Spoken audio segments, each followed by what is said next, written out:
Hi there, I'm here today to talk to you about sleep. Not because I'm an expert by any means at all, just simply because I have Oscar and his sleep has been up and down over the years.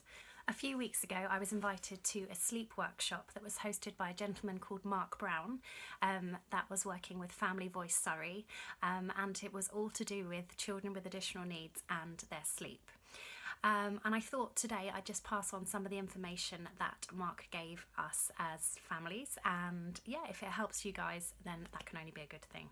I'm going to start first of all talking about Oscar and his sleep and how over the years it's changed really. He started off as the most amazing baby, sleeping through the night from 7 weeks old, and was just a dream. The only thing that ever kind of worried me was the fact that he woke early, and I guess in hindsight, that's not really that big a deal. And I should never have actually complained about it because we kind of went through a really, really bad patch of sleep. But when we changed him from a cot to a bed was kind of the time that it all started to go wrong really for him. First of all, it was the fact that he really loved the fact that he could get out of the bed, and perhaps didn't understand at that stage, I think he was around 3, that it was bedtime and that he was supposed to stay put. And so it became a bit of a game for him, if I'm completely honest with you. And also, I think he was probably having too long a nap in the daytime, and therefore wasn't really that tired when it came to bedtime. So we had a period of time where he was literally lying awake or playing up with one of us, whoever it was, Chris or I, in the room, and was taking about an hour and a half to settle each night. So we turned to the consultant paediatrician who looks after him and spoke to her, and she suggested using melatonin to help settle him. The melatonin for Oscar actually worked brilliantly, and I know it doesn't work for everybody, and I know that sometimes people don't really like to use it, but melatonin is natural and we all have levels of melatonin in our body, and so I think Oscar just needed that little bit of extra help at the time to get him kind of settled and quiet and off to sleep. And so that worked for a while, but then we found that actually it wasn't really working after a few months, and he was waking in the night probably around midnight or 1 o'clock, and it seemed that he was having a great sleep from 7 till midnight or 1, and then something would happen at 1 o'clock and he would just be wide awake. So our paediatrician said that we should perhaps drop his nap, which we did do, and it meant that he fell asleep really, really well without needing any melatonin. And then when he was waking at 12 or 1 in the morning, we would give him the melatonin dose then, which seemed to work brilliantly for us for a while. So that was kind of Oscar in the beginning and what kind of happened to him. And then obviously recently he's had more health problems with his ear, which was making our sleep an absolute nightmare. And he was waking anywhere from about 4 to 6 times a night leading up to his operation. And I think at the time I didn't really know that that's what it was. Obviously he can't tell me, so he was waking and I just thought we were going through a bad patch of poor sleep. But actually, touch wood, since we've had the operation, he has slept really, really well. And yes, occasionally we'll wake in the middle of the night, maybe once, but we've even had some sleeping through, which is just unheard of. We haven't had that for years. So yeah, I thought I'd pass on the information that Mark gave me, and hopefully it'll help one of you, I hope.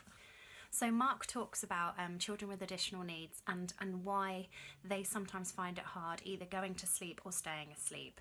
And he said that sometimes it can be that their brain isn't switching off properly. They can be really, really wired, and just for them to fall asleep is just harder than, I guess, than a typical child.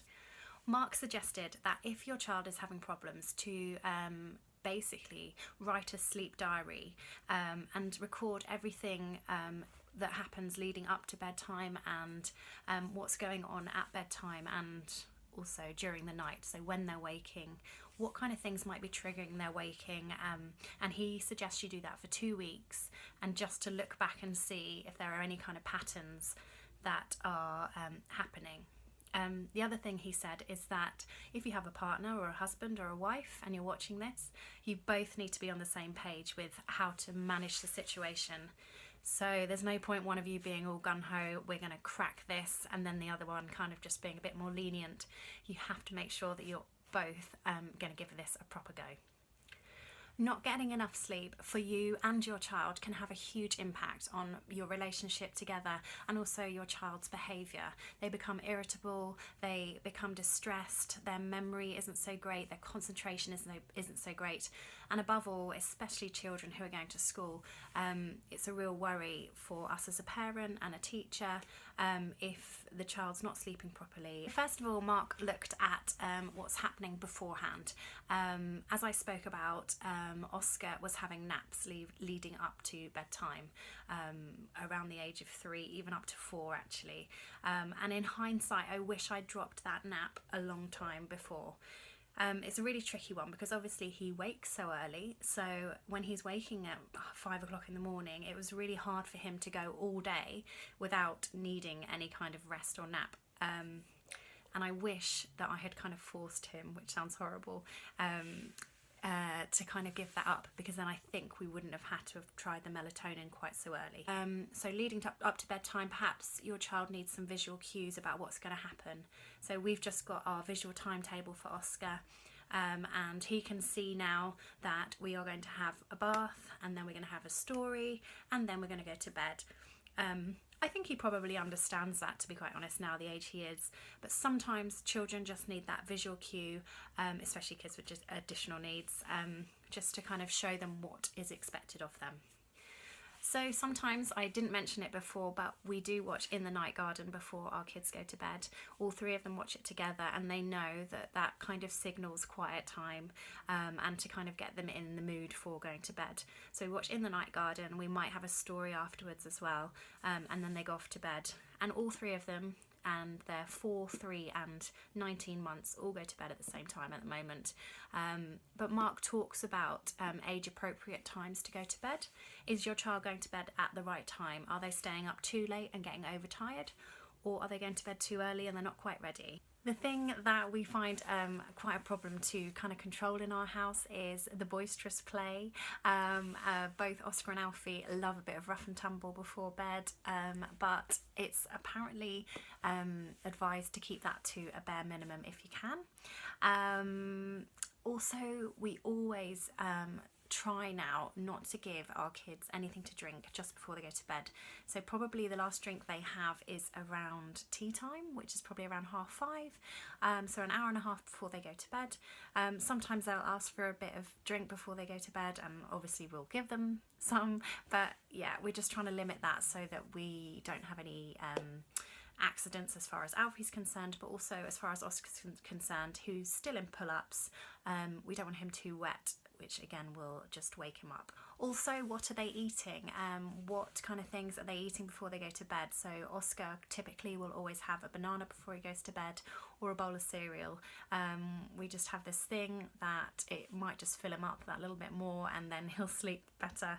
And also bananas have got melatonin in it, so bonus. One of the major factors that Mark spoke about was environmental issues. He's saying that there may not need to be any intervention from him or from anybody else who was going to look after you. He was basically saying that it could be that they're too hot or they're too cold, so look at the temperature of the room. It could be that they're tactile sensitive, so is a label bothering them in their pyjamas? Is something that they're lying on feel funny to them?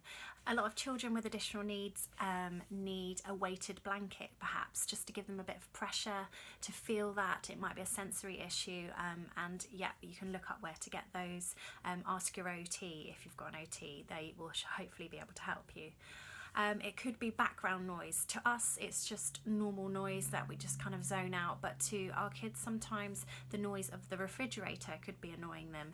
The radiators coming on, the pipes, the floorboards creaking, all these things could be massively impacting their will to get to sleep.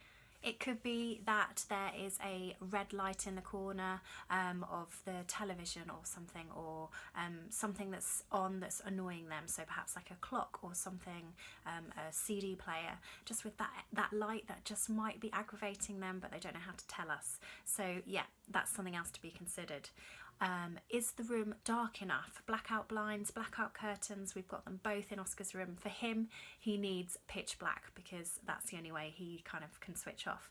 Other children might need a night light, so again, something else to be considered. The other thing that Mark talks about is background noise. So if those things are annoying him, the things like the radiators and the fridge and all that kind of thing, then perhaps they need some background noise played into their room. So it could be white noise, it could be some relaxing music, it could be anything. But yeah, try that out with your children and see how they go. Can they fall asleep on their own? At the moment, Oscar can't, and we have been trying to do a gentle retreat, which I will talk about in a minute, that Mark has suggested. Limitations at bedtime. Yeah, are they playing up? And if they are, being firm and making sure that they know their boundaries and what's expected of them. Positive reinforcement when they do well. So perhaps a reward chart or something like that for staying in bed or sleeping all the way through. It's up to you and how best your child works. But yeah, positive reinforcement is always a good thing, I think. So the gradual fading thing that I just spoke about is something that we've just started with Oscar. He likes us to lie with him when he goes to sleep. He's got into a habit of it. I think because initially he was getting out of bed, we kind of just needed him to stay in bed. So the only thing that would help at that time was us either lying by the side of his bed or in bed with him because he's got a double bed. But Mark said that what's happening is when he's waking up, the last thing he remembers is us lying next to him, and when he wakes up, of course we're not there. So yeah, he's obviously getting upset that we're not there. So that could be why he is not self-settling. So the gentle retreat is just simply sitting by the bed initially, moving down the bed slowly, by his feet perhaps, then moving by the door, sitting by the door, sitting outside the door, and then finally just kind of staying upstairs and making a little bit of noise, doing some jobs upstairs while they're going off to sleep so that they know you're around. And yeah, hopefully over a period of time, it's up to you how quick you do that, but hopefully they then will learn to self-settle. I didn't know this, but apparently 50% of 3 to 5 year olds experience nightmares or night terrors or night wakings at any one time. So that's quite a high percentage. And Mark talks about reassurance, just going in, saying, Mummy's here and you're at home, just letting them know that what's going on is just absolutely fine and there's nothing to worry about. I mentioned melatonin before. Yeah, that's really helped us. It doesn't help everybody. I've heard some people say that it hasn't even touched the sides for their kids. I guess, yeah, it's just something to try if you get desperate and you feel that that's what your child needs. There's other ones that perhaps are a little bit stronger, and you know, you need to speak to your paediatricians really and get their advice on that. The old classic that a lot of us do is when our kid wakes up and comes into our bedroom, we just lift them up, bung them into bed and just hope they'll go back to sleep. Mark really advises against that, and he says that obviously it's just setting them up for just doing it over and over and again. And I don't know if anyone wants a 15-year-old in their bed, but probably not. But yeah, I am a firm believer in you've got to do what you got to do. Oscar wakes every morning at 5 o'clock, sometimes 4:45. And because he's got a double bed, it's easier for me just to get out of bed, go into his room and kind of just try and settle him back to bed and back to sleep. Sometimes it works and sometimes it doesn't. When he was going through his bad patch of sleeping, we invested in a double bed. We invested in a TV and DVD player in his room because we just thought if he was waking up at 5, we needed to be able to put it on and basically keep him quiet so he didn't wake the other 2 kids.